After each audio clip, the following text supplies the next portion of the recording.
November 24th, 2024. Ephesians 5:20.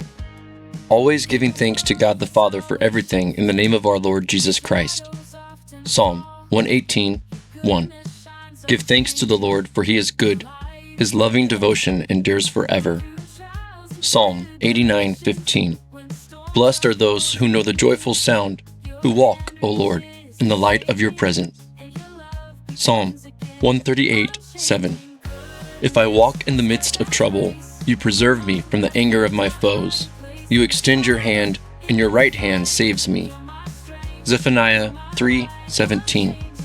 The Lord your God is among you. He is mighty to save. He will rejoice over you with gladness. He will quiet you with his love. He will rejoice over you with singing.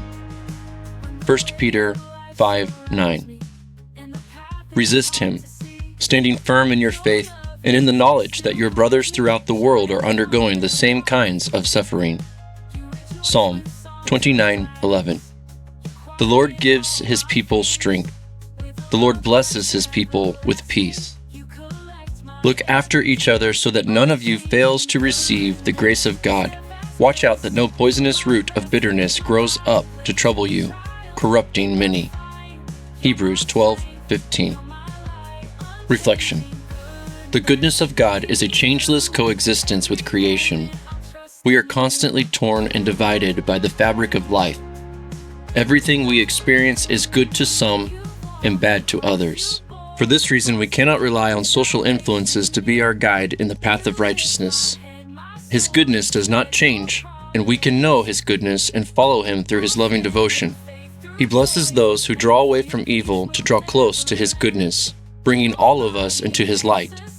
Trials and troubles are always abound, and we often bounce between one trial and another, never knowing where we are going or where we are headed. In these moments, the loving devotion of God compels him to stretch out his right hand and provide salvation for his beloved creation. He is mighty to save. We must not forget the cost of salvation. He rejoices over us and counts the cross as his hallmark of beauty, the redemption of his soul harvest, the reconciliation of the garden, the union of his holy dwelling with the righteousness of his sacred glory. We can stand firm in our persuasion of him no matter where we find ourselves standing or falling. We will endure additional suffering for the sake of Christ, but our hope remains in the strength of his loving devotion and the peace of his providence. Prayer. May we look after one another, restoring the unity through your grace. May your peace and loving devotion keep all bitterness from us. May we be the blessing to your people as you bless us. In good and bad, your providence produces endurance and growth. Thank you for your perfect grace and the goodness you give, even in the middle of our struggles.